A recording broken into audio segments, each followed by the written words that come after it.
What's good, y'all? I'm here with another video. Yeah, you probably wondering why I got a mask on. Don't worry about it. Actually, it don't even matter anymore. We're reacting to a PartsFUNknown video. It's 10 things WWE got wrong with Roman Reigns. I don't think y'all seen my face like this. So on the gaming channel, I told them I shaved my face. Was that last night or 2 days ago? I'm not a big fan of it. It is what it is. It's gonna grow back, so don't mind it. Just continue with the video and let's just watch it.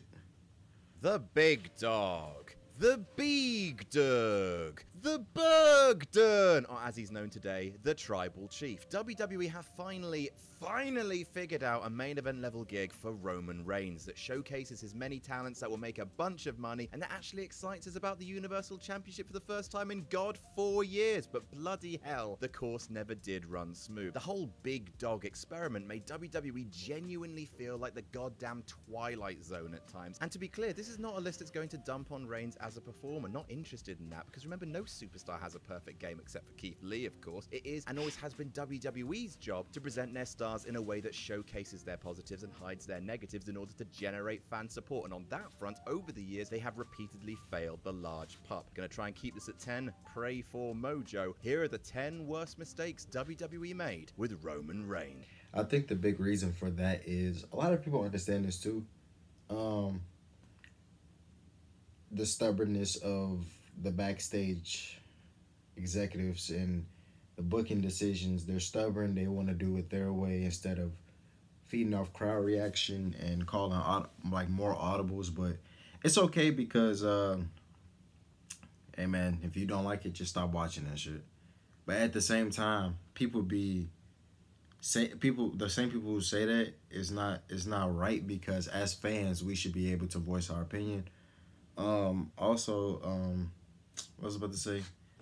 Going to damn, I forgot what I was just about to say. It'll come back to me. And hey, if you haven't yet, go subscribe to PartsFUNknown. In a few weeks, all future lists are going to be uploaded there instead of to WrestleTalk. We're making sure only news gets uploaded to WrestleTalk, whereas all of our fun, silly, evergreen content like fantasy. Oh yeah, people be like when we say that Vince has been kind of like out of touch or whatever, there'll be people in the comments saying like people need to stop disrespecting Vince and all of that. We're not saying that he's never had it in him. Like, there's been good storylines over the years. He has his ups and he has his downs. But when WWE has their downs, they have their downs. It'd be terrible. I had took a break in 2018 because it was just god awful. And I just got back in 2022. Granted, I don't watch it weekly. I watch the pay-per-views and I watch like highlights and stuff, which makes more sense to do, because like, why would I watch a whole show when half of it's gonna be trash? But it's just, I don't know, like that span of 2018 to like 2021 just wasn't for me. 2017 was kind of the start of it. It was just like after 2016, it was just like, fuck, bro. Roman Reigns, Brock Lesnar, just a lot of the same stuff going on, and I just wasn't really feeling it. But yeah. Bookings and these lists, will be moving over to PartsFUNknown instead. Long story short, I live over at PartsFUNknown now, so if you want to see me and my stuff, click the link in the description, go subscribe over there, and make sure you never miss one of these silly wrestling lists ever again. Number 10, Baby Blues. You know how since Tangled, all the Disney princesses have had the same exact face because money somehow? Well, for the longest time, Roman was WWE's Disney princess, and for some reason, they made him wear blue contact lenses because, of course, this man is not handsome with brown eyes. No handsome here. Definitely not a biscuit. Wouldn't this guy, no sir. It may seem like a small point, but it's emblematic of a larger issue at play, which was Roman feeling way more like a product than a person. That's what John Cena was talking about when he went all pew pew shooty tooty, calling... I'm not gonna lie, bro. How old was I? I think I was in like, what was that, 2014, 2015? I was in middle school when that was going on. And I swear to God, I thought those was his real eyes. Like, they were in 2K and everything. I'm like, bro, this man got color, like he got color eyes, you know what I'm saying? And it's not like it wasn't normal, because I've seen people with eyes like similar colors. Then it didn't really dawn on me until like, I don't know, I saw him one time and his eyes were regular. I'm like, what the fuck? I was like, bro, what happened? I was like, wait, were those not real? I'm an idiot. I understand. Corporately created. Sure, give your superstars an iconic outfit, but when it comes to actively Fake going Hardy in and Boys. changing their creator wrestlers' save file to make them more toyetic, that's when it becomes uncanny and we start to see the committee under the skin stripping Roman of his agency and relatability. And speaking of Big Match John, number 9, Big Match gone. Roman Reigns versus John Cena happened on pay-per-view, and you know what? It was good. Not as good as it would have been if Roman had been over, but it was good. Which Big 4 pay-per-view did that happen at again? Oh, that's right. No Mercy. No Mercy. Yeah, No In Mercy. front of a gate of 16,000 people instead of, you know, a stadium or something. Look, no one knows the future. I get it. In 2017, you don't know if John Cena can be relied upon to come back after such hits as Playing with Fire and Daddy's Home 2, Two Right. Dads, Too Dubious. And hey, maybe Roman's as over as he's ever gonna get, so run the program while you still can. Except that the face that runs the place versus the head of the table right now could be the moneyest match in WWE's immediate future, but because Reigns has already gone over Cena clean as a sheet, the match's drawing power drastic could go down. Thank heaven WWE still have Rock Roman in their back pocket. This video is older.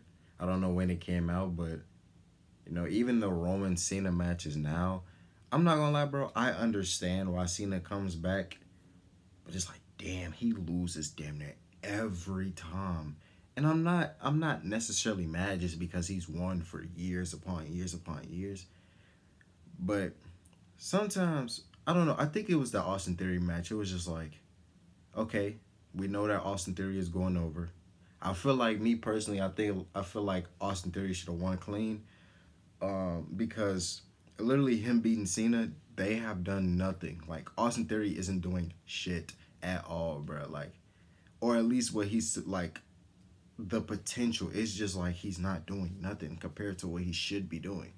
I don't know, man. Hopefully they don't blow his potential because he's still young, and he, like, it's there. Like, so hopefully they don't mess that up. 8, one-man band. 2014 was a pretty excellent year for WWE story-wise. Daniel Bryan won at WrestleMania, Suplex City became Super Hot Fire, and the Shield broke up in spectacular fashion. In fact, there's an argument to be made that WWE haven't been able to top that year since, because that was when the weird big dog thing started in earnest, and a lot of that has to do with how one of the greatest factions in wrestling history fell apart. The Shield imploded, and Rollins got a new attitude, outfit, entrance theme, and direction. Dean Ambrose got a new outfit, entrance theme, and direction, and Roman's just sort of stayed the Shield guy. Same fatigues, only with a super radical Prince meets Monster Energy drink style logo on the front. Same music, same pretty much everything. Dean and Seth emerged from the ashes of the Shield, fundamentally changed by its destruction, because yeah. And I never really now looking back on it, it doesn't make any sense. If you're pushing if you want him to be your top guy, why would you have him stay in that, like, have him have the same stuff as with the Shield guy when everybody else is branching on at different things? Why would you have him be more stagnant when it comes to, like, his entrance music, his clothes? It's like, what are you doing? Another thing I didn't like either was that in 2014, Rollins turned on Ambrose and Reigns. Reigns was the one that got hit with a chair. Why isn't he feuding with Rollins instead of Ambrose? It seemed like Ambrose was more hurt about that than Roman. After that, Roman just went on to do something else. Or, like, what was he, like, feuding with Randy or something like that? It's like, bro, he hit you. He hit you. Why aren't you fighting him? Granted, the Ambrose Rollins rivalry I love it. But I don't know. It was a pretty big deal, and WWE just promoted Roman to the main event, saying, look, it's a Shield. You guys like the Shield, right? Do. Come on, everyone, do. And we're like, no, we liked the Shield. They were a team. Who's that guy? He's the Shield, said WWE. No, said fans. Who is that one man? What is his character? Haha, said WWE. Big dog, like the Hounds of Justice, but one of them. That was Roman Literally. for the longest time. Just recognizable branding. A man who couldn't move on, like someone doing Gangnam Style today. Number 7, doing Dean dirty. We sort of touched on this, but it needs its own entry, because the fact that the Shield triple threat did not happen at WrestleMania 31, or at the very least SummerSlam 2014, is absolutely baffling. It's... Oh my God. The fact that this didn't happen at a Big 4 pay-per-view and it happened at a fucking Battleground is ridiculous, bro. This happened at a Battleground. Like, This should have happened at WrestleMania, a SummerSlam, something. Survivor Series. Like, y'all had it at Battleground. The potential. This is a WrestleMania type match, and y'all had it at Battleground. I get it. The brand split was coming up, but come on, bro. Come on. So weird looking back on it now that Roman was the guy who was still wearing the Shield colors, coming out to the Shield song, but he actually had the least to do with the fallout of the breakup. The very next pay-per-view after the Shield, remember the biggest faction in wrestling at the time, had been destroyed by cruel and hideous betrayal. At Money in the Bank, Seth and Dean got into it, and Roman was in a ladder match for the vacant WWE World Championship. I mean, geez, sure, Roman, chase that paper. Sure, Roman fought Randy at SummerSlam and got pulled from a match with Rollins later on because of a hernia, but still, Roman left Dean behind before the story was finished. If Roman isn't presented to care about his brotherhood with Dean Ambrose and his hatred of Seth Rollins, how can we care about Roman and his weird, emotionless race to the top? Number 6, the 2015 Rumble, fucking obviously. So as we all know, this is where it went really wrong, when Roman Reigns fundamentally broke as a product. Try and imagine, if you can, a WrestleMania where the card is Triple H versus Sting, the Shield Triple Threat, and Daniel Bryan versus Brock Lesnar. I would buy that for $1. The main event wasn't finished with Daniel Bryan, just like Roman Reigns should not have been finished with Rollins and Ambrose, and WWE bafflingly, bewilderingly brought Daniel Bryan back to television before the Rumble. Fucking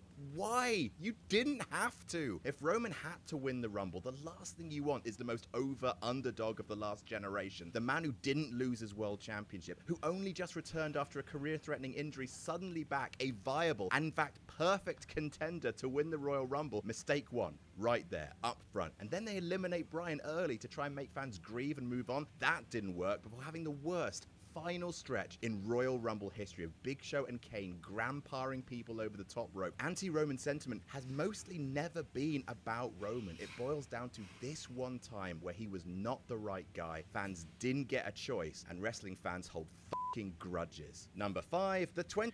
Before I even get to that, that era of WWE between 2013 and 2015, bro, oh my god, it had its ups and it had its downs. That's all I gotta say. Scripted promos, corporate Kane was a thing for no reason. Triple H beat Sting in WrestleMania for no reason at all. At all, by the way. And that was like Sting's first match. Roman Reigns winning the Royal Rumble. Bro, what? Like, what, bro? What? Him getting pushed to the moon when he's not even that charismatic. Like, he's just like, bro, you know what, bro? Even though he's a tribal chief right now and this is some of the greatest work ever, yo, I don't want to sound like a hater, but like, that story is good and all, but like, man, SmackDown is in need of that championship. 2016 Rumble, Jesus I just Christ. was all over the place This for no one's reason. just funny I'm tweaking. to look back on. So at some point during 2015, Roman developed canine narcolepsy, and WWE's favorite thing became have Roman get beaten down, have a nice long nap, then return for the end. At SummerSlam 2015, in a match with Reigns and Ambrose versus the Wyatt, Reigns got knocked down and stayed lying down for, no joke, over 5 minutes. So much so that the fans started chanting Roman's sleeping. First of all, that is hilarious in a nothing matters kind of way. And then at the 2016 Rumble, a Rumble that was, remember, built around Roman going the distance, coming in at number 1, lasting right till the end in order to cling on to his WWE Championship. WWE had him attacked, removed from the match without being eliminated, gave him a nice snooze backstage in his little basket like a good pupper, before coming out for the end. Literally, WWE fans told WWE, we do not buy this man as the best wrestler. Electrolyte, instant hydration. WWE responded, oh, well, we'll have him wrestle less. Then you'll see. So daft all the time. Number 4, Then they had Triple H win the Royal Rumble. Why didn't you just have Dean win the Royal Rumble? Then you could have had Dean versus Roman at WrestleMania instead of the regular babyface versus heel, like, authority figure type of thing. He's not Stone Cold, okay? He's not Daniel Bryan. Stop. Would have just had Dean win. Or if Dean didn't win the Royal Rumble, had Dean win at Roadblock. Goodness, bruh. WWE is so lucky that this tribal chief thing is working, and Vince listened to Roman and Paul to bring him back as a heel, because he would have been one of the worst push people ever. Like, ever, bro. Ever. No dads are forever. The main event of WrestleMania 32 was awful. Just a big dog once. Like a match the fans didn't want, an end result the fans didn't want, because they will not forgive Roman. And to top it off, it went half an hour. Half an hour of heedless misery circling the drain of the Roman coronation. Like if Roman had speared Steph, speared Trips, was done in 5, and then back to the Winchester, have a nice cold pint to wait for all this to blow over, then at least it would have been quick. Half an hour, and all it does is poison the fans further against Roman as a main eventer, because he isn't a bad wrestler, certainly isn't today, and wasn't a bad wrestler then. But if fans are fundamentally opposed to a match, that match will be bad, even if it's short. But by dragging it out, angering everyone so much more, boring them so much more, it's just further that we knew who was gonna win. That Reigns was a terrible wrestler who should never main event WrestleMania, because bad things happen when he does. Completely unfair to the lad. Number 3, with enemies like these. Hogan had Piper, Andre, and Savage. The Rock had Triple H. Austin had Mr. McMahon. A top babyface is only as good as the villains that he overcomes. Who are Roman's top villains? Who helped to define him? Who is the Joker to his Batman? Rollins was never really given that spot. Bray Wyatt, who'd been off the boil for... It's funny that he said Rollins wasn't given that spot when Roman hasn't beat him when it mattered. And that's the funny part, because Rollins should have been his Joker. It's funny because he's kind of like the Joker character now. But Roman and Rollins have so much history together. It's like that would be the thing. But I'm assuming that his Joker, like his main enemy is Brock Lesnar. I don't know. I trust me, I'm not a Roman hater, but like me remembering this stuff is just like, bro, I'm glad it's over.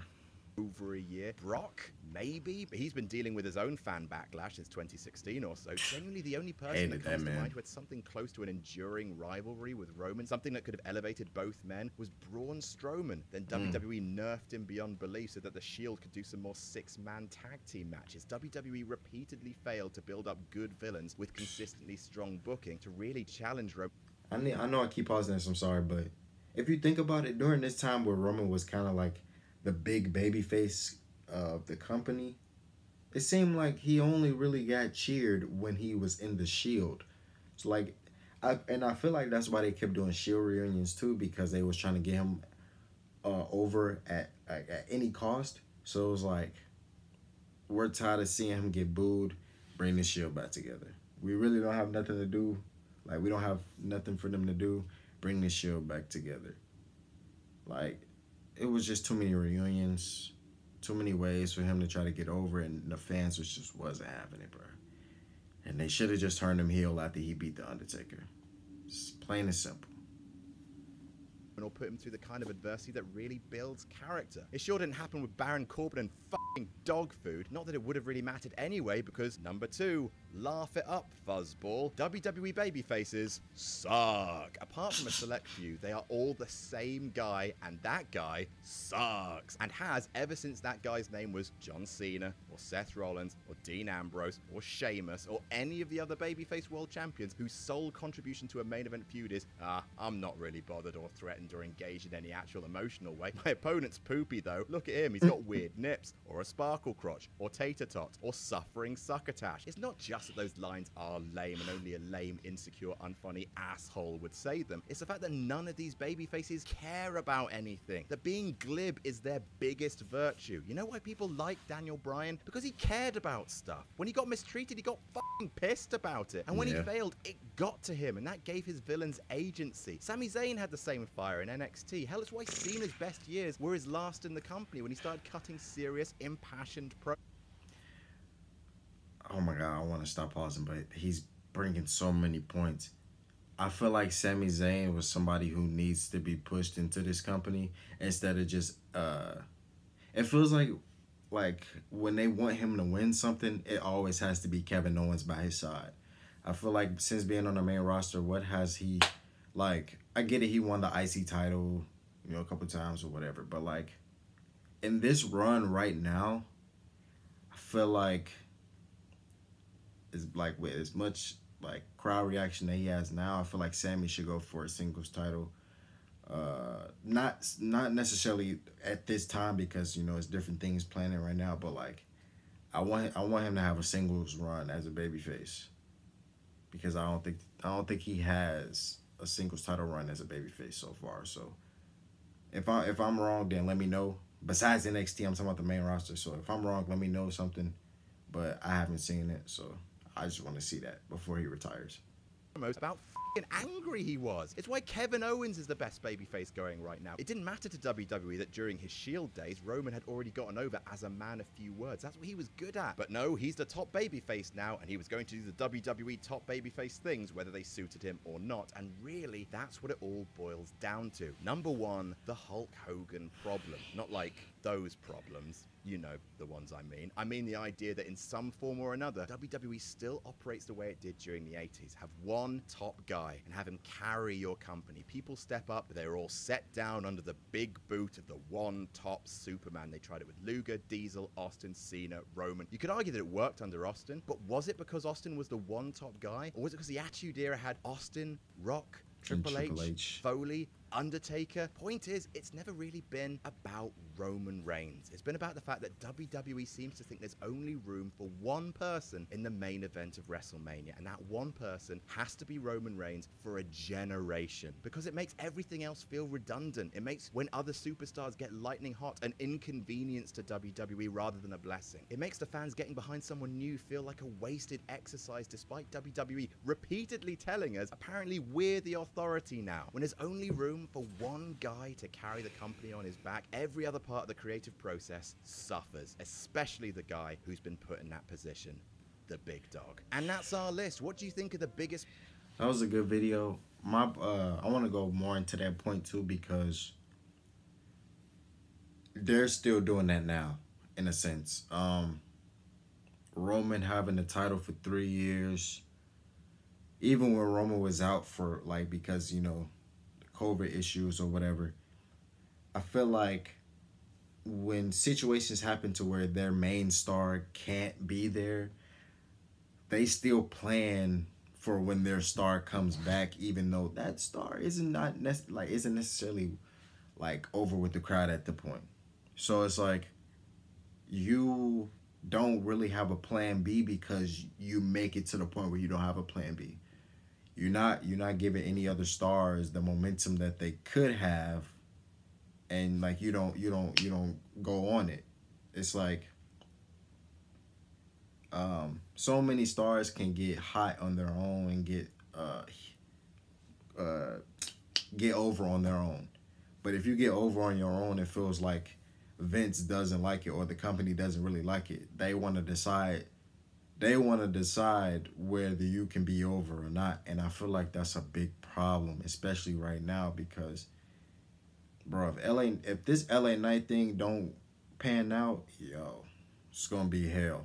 If they get that Money in the Bank contract to Logan Paul, they're done, bro. They're done. That would be so stupid.